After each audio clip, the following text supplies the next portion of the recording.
गुजरे हैं एक दौर सितम से हो,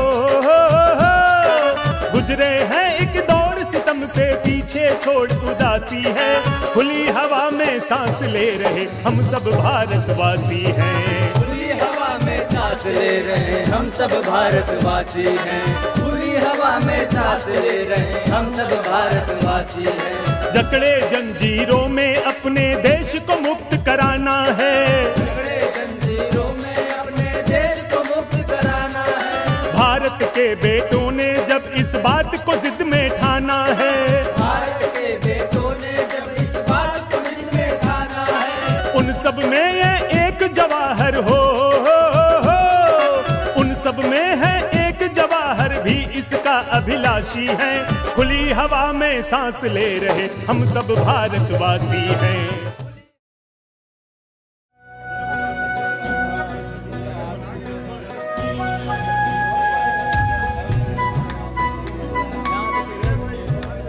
राम प्रसाद, राम प्रसाद।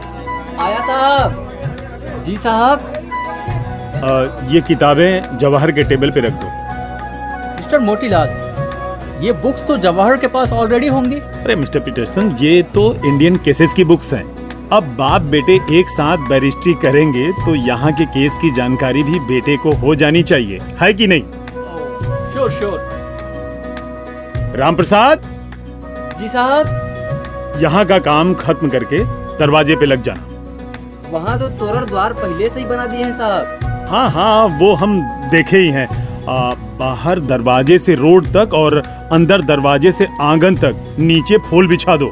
गाड़ी से उतरकर बैरिस्टर जवाहर के पांव फूल पर ही पड़ने चाहिए। हाँ समझ गया साहब, अभी बिछाते हैं। सुनिए। हाँ बोलो। अरे खुद ही लगी हो।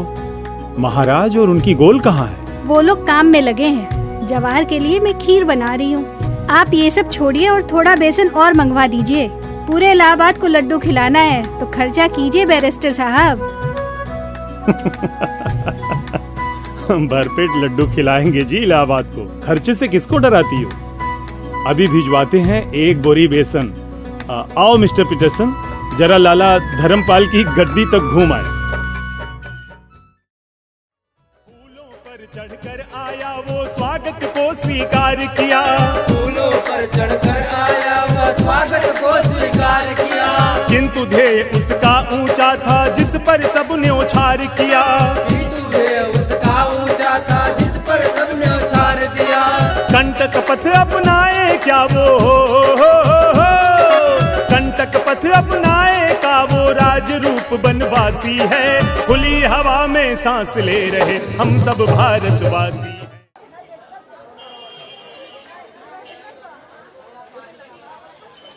मेरी सलाह मानोगे?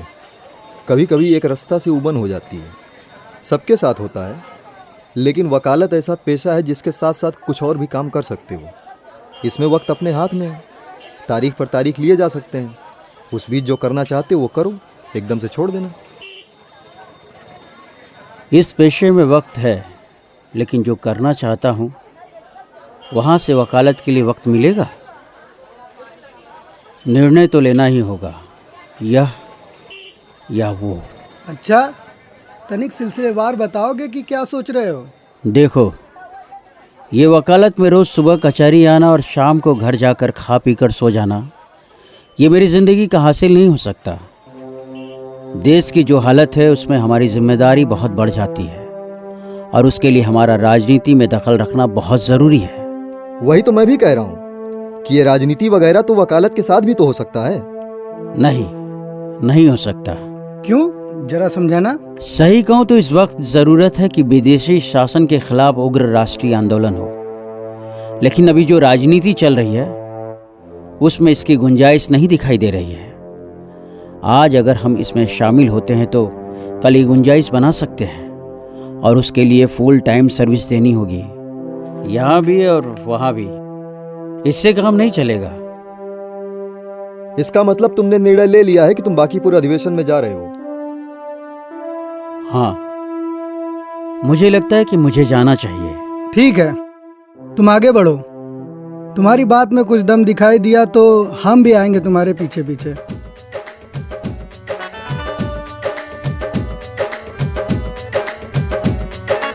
राजनीति में उठा कदम अब अनगिन कथा सुनाने को, राजनीति में उठा कदम अब अनगिन कथा सुनाने को, गांधी का संग गुरु रूप में गति की दिशा सधाने को, गांधी का संग गुरु रूप में गति की दिशा सधाने को, भाव प्रवाह पलाप बनेगा हो,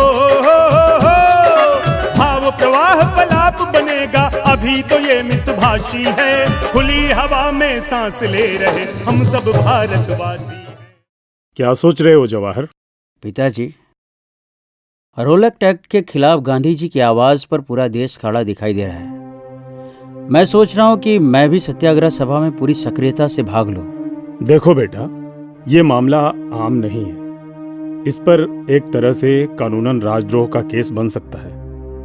इसमें जेल भी जाना पड़ सकता है, और 2-4 लोगों के जेल जाने से कानून नहीं बदल जाते, कोई फर्क नहीं पड़ेगा। लेकिन मुझे लगता है कि गांधी जी के नेतृत्व में ये हवा पूरे देश में फैल चुकी है और इसे संभालना सरकार के बस में नहीं है। कितनों को जेल में डालेगी? सबको जेल में डालने के लिए पूरे देश को ही जेल बनाना पड़ेगा, एंड दिस इज इम्पॉसिबल। अगर पॉसिबल भी हो तो क्या फर्क पड़ेगा? तुम अपनी और भी जिम्मेदारियां तो देखो। और कौन सी जिम्मेदारियां? इससे बड़ी तो कोई नहीं है। अरे कमला बहू का ख्याल भी तो तुम्हें रखना है। वो समझती है सब। और इंदु बिटिया इतनी सी है अभी। खैर, अभी बहस छोड़ो, इस पर बाद में बात कर लेंगे। मैं खुद इस बारे में पहले गांधी जी से बात करूंगा।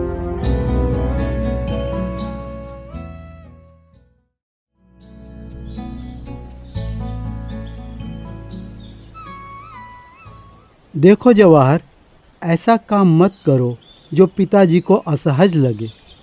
अभी कोई जल्दी नहीं है। हमारा संघर्ष कुछ दिन महीने का नहीं है, लंबा सफ़र है, और इस संघर्ष में तुम्हारा स्थान बहुत महत्वपूर्ण है। सधे और मजबूत कदमों से आगे बढ़ना है। इसीलिए तो मैं चाहता था कि इस सत्याग्रह में मैं भी शामिल रहूं। मैं समझता हूँ, लेकिन तुम भीड़ का हिस्सा नहीं हो, युवाओं के नायक हो। उचित समय पर उचित कदम उठाना है तुम्हें। और वो उचित समय कब तक आएगा? ज्यादा वक्त नहीं लगेगा। थोड़ा धीरज रखो, लहरें खुद ही तुमको खींच लेंगी।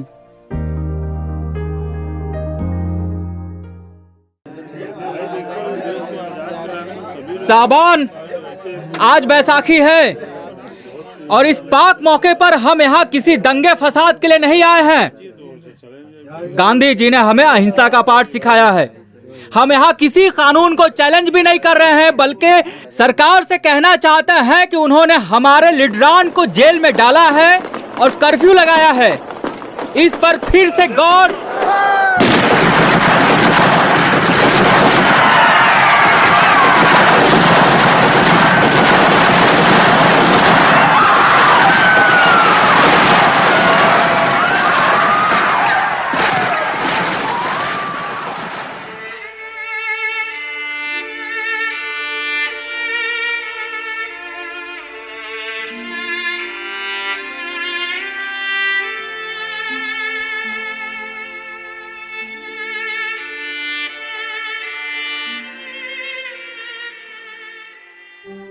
पिताजी।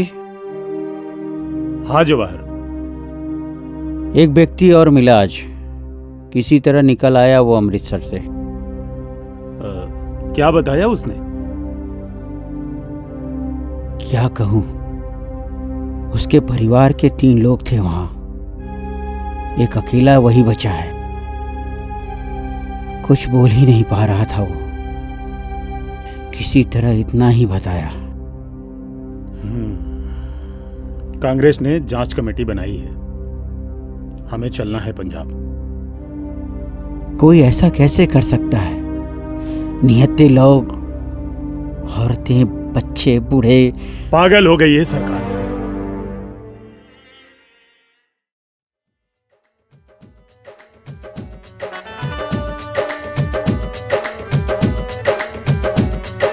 व्यापारी बनधुरतों ने इस धरती पर जब कदम रखा, व्यापारी बनधुरतों ने इस धरती बगल में छुरी छुपा लिया था, समझा हमने उसे सखा। बगल में छुरी छुपा लिया था, समझा हमने उन्हें सखा। प्यार मुहब्बत के पर्दे में हो, प्यार मुहब्बत के पर्दे में छुपी हुई बदमाशी है। एडवर्ड थॉमसन ने रिपोर्ट दी थी कि डायर ने सोचा था कि निकलने के दूसरे दरवाजे भी थे। अगर होता भी तो क्या गोली चलाना जायज हो जाता क्या? लेकिन हुआ क्या इसमें? अब तो 1 साल से ऊपर हो गया है। सरकार ने लिपापोती कर दी, डायर को लंदन भेज दिया और कुछ नहीं। इससे हकीकत को झुटला तो नहीं सकते। कांग्रेस की जांच कमेटी ने वहां एक से बयान लिया था।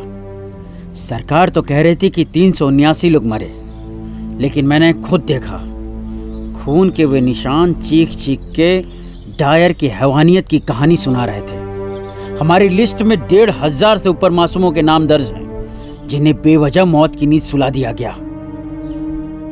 और इस हैवानियत के बाद सरकारी लीपापोती? लानत है। लेकिन खाली नहीं जाएगा उन मासूमों का बलिदान।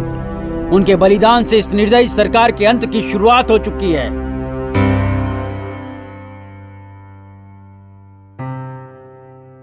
साहब, प्रतापगढ़ जिले से कुछ लोग आपसे मिलने के लिए आए हैं। प्रतापगढ़ से? अच्छा, यहीं भेज दो उनको। अच्छा जवाहर, हम चलते हैं। ठीक है।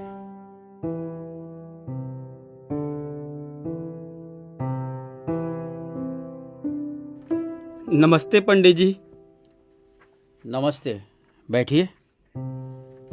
बताइए कैसे आना हुआ? पंडित जी, हम लोग किसान हैं, प्रतापगढ़ जिले से आए हैं, कुछ जौनपुर जिले से भी हैं। करीब 200 लोग आए हैं आपसे मिलने।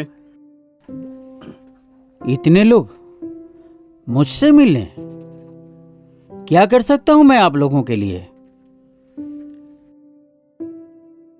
पंडित जी, लगान के नाम पर हमारी ज़मीनें हड़पी जा रही हैं। हमें अन्नदाता कहा जाता है, लेकिन हमारे बच्चे ही अनाज के दाने दाने के लिए तरस रहे हैं। लगान भी कैसा? ताल्लुकदार मोटर खरीदता है तो मोटराना वसूलता है, उसके यहाँ मेहमान आ जाए तो उसका भी नजराना में भरना होता है। किस्म किस्म की वसूली है पंडित जी। और ऐसे लगानों के लिए कोई रसीद भी नहीं मिलती होगी। रसीद देंगे तो उसके लिए अलग वसूली करेंगे, और मन हुआ तो नाम रख देंगे रसीदाना। हमारे यहाँ के ताल्लुकदार तो लगान के नाम पर हमारा लहू पी रहे हैं और हमारी बोटियाँ नोच रहे हैं। पंडित जी, पंडित जी, हम तो कहते हैं कि आप हमारे गांव आइए और अपनी आंखों से हमारी दुर्दशा देखिए। आप लोगों के बारे में कुछ छुटपुट खबरें तो कभी कभार मिलती हैं, लेकिन हालात इतने बुरे हैं इसका अंदाज़ा नहीं था। मैं ज़रूर आऊँगा आपके गांव, आपके साथ ही चलता, मगर कुछ 2 दिनों का काम है। 2 दिन बाद मैं आता हूँ। आपका बहुत बहुत धन्यवाद पंडित जी।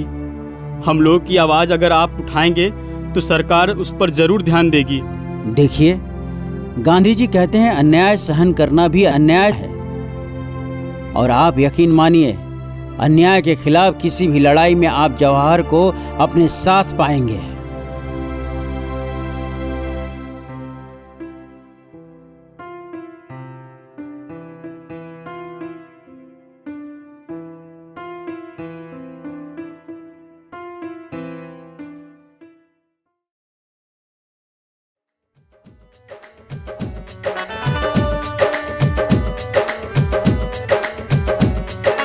अत्याचार के दंश से उठते दर्द को यूं महसूस किया, अत्याचार के दंश से उठते दर्द को यूं महसूस किया। दुख में डूबी जनता के उम्मीदों का वो बना दिया, दुख में डूबी जनता के उम्मीदों का वो बना दिया। युवाओं का नायक वो है हो, युवाओं का नायक वो है, जन जन का विश्वासी है। खुली हवा में सांस ले रहे हम सब भारतवासी हैं। खुली हवा में सांस ले रहे हम सब भारतवासी हैं। खुली हवा में सांस ले रहे